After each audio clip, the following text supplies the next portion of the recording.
I'm sure most of y'all have watched the Summer Olympics in Rio over the summer, but how many of y'all actually watched the swimming portion? That's what I'm going to talk about today. I'm going to talk about the sport of competitive swimming. I've been a competitive swimmer for over 4 years now, and am the long course state champion in the 100-meter backstroke for 2 years now. Almost everybody swims, whether it be in a lake or an ocean or a pool or anything like that. It's a very popular pastime, and most everybody has learned how to swim from a very young age. I'm going to tell you about the history of swimming and some of the basics of the sport, because not everybody really realizes what all goes into the sport of competitive swimming. Swimming dates back to around the Stone Age, really, but it didn't become an organized sport until the early 19th century, when the National Society of Swimming in Great Britain began holding competitions. Since then, in 1896, swimming as a sport has been part of all editions of the Summer Olympics. A famous athlete, most people know, is Michael Phelps. He started his Olympic swimming career when he was at the young age of 15, and since then has competed in 5 total Olympic Games. And in the process of swimming in those Olympics, he has acquired 23 gold medals in all and 28 medals in general, which makes him the most decorated Olympian of all time. Another swimmer that you may know as of recently is Katie Ledecky. She also began her Olympic career at the age of 15, and since then has competed in 2 total Olympic Games and has earned 6 Olympic medals in all, as well as multiple world records and American records. Now that you know about the history of swimming as a sport and some swimmers that you may recognize, it's important to know that the strokes that all the swimmers compete in. The first of which is freestyle. This stroke was introduced into competitions in 1873. It's the most common stroke that is swam both in recreation and in competitions. It is used for long distance swimming as well as sprints. And it ranges from 50 yards or meters, and that's a sprint race, all the way up to the mile swim, which is a 1650 in yards.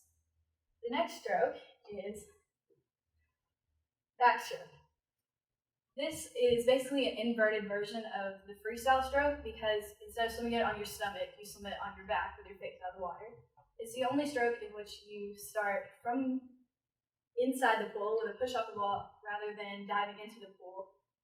And it was introduced into competitions in 1900. Its races, as they are more taxing than freestyle, only range from a 50-yard or meter sprint to a 200-yard or meter sprint. The next stroke is butterfly. It got its name because, as you can tell, it kind of looks at some points as you're floating above the water with your arms spread out, kind of like wings. It was thought up or invented with breaststrokers, which I'm going to talk about in a minute. Discovered it's faster to move your arms up and over the water simultaneously than it is through the water, and that's how it originated. It was introduced into competitions in the 1940s, and it's the most taxing of the 4 strokes and requires the most energy. So its races as well only go from a 50 to a 200 in yards and meters. The last stroke is breaststroke. It is unique in the way that it uses a frog-style kick,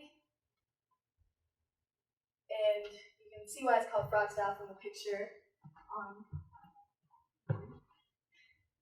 It looks kind of as frog legs do whenever frogs are swimming through their water. It also ranges from a 50 to a 200 like backstroke and butterfly do. And now that you know about the strokes and stuff, it's important to know when and where you'll be swimming them.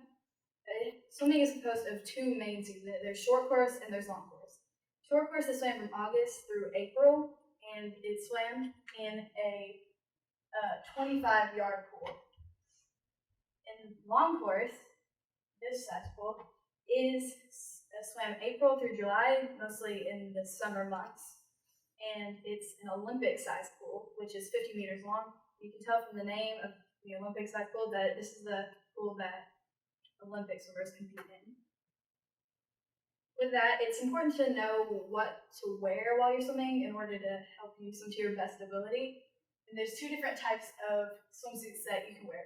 First is a traditional swimsuit, which is like that for female swimsuit, and it's worn in smaller meets and practices, and it's similar to what you would wear in recreational swimming, but it's modified in certain ways so that it's more comfortable for your training and it doesn't inhibit you in any way.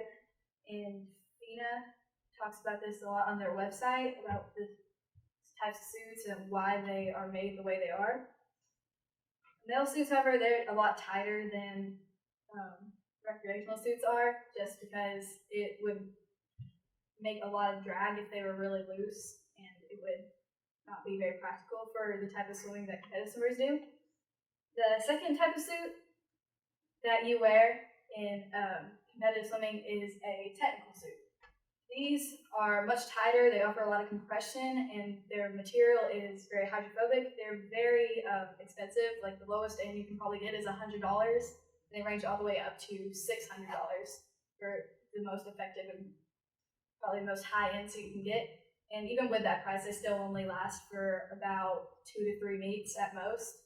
So you have to buy these quite often and spend a lot of money on them. With all of that, just like in any other sports, you need to know the rules of the sport and how to compete. And there are 2 governing bodies that make these rules and hold all the swim meets. The first one that hosts all USA meets and provides all the rules for all meets held in the USA is USA Swimming.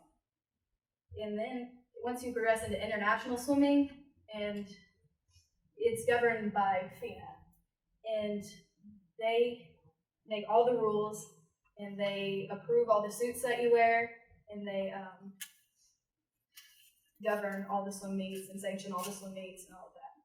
So basically all I talked about is the history of the strokes and swimming as a sport, and the rules and who governs them. And with training and discipline, pretty much anybody can compete in this stroke, in this sport.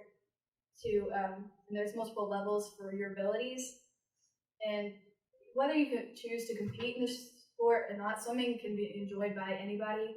And it's fun for pretty much everybody swimming competitively and in recreation. So nevertheless, I hope that you guys enjoy swimming as much as I do.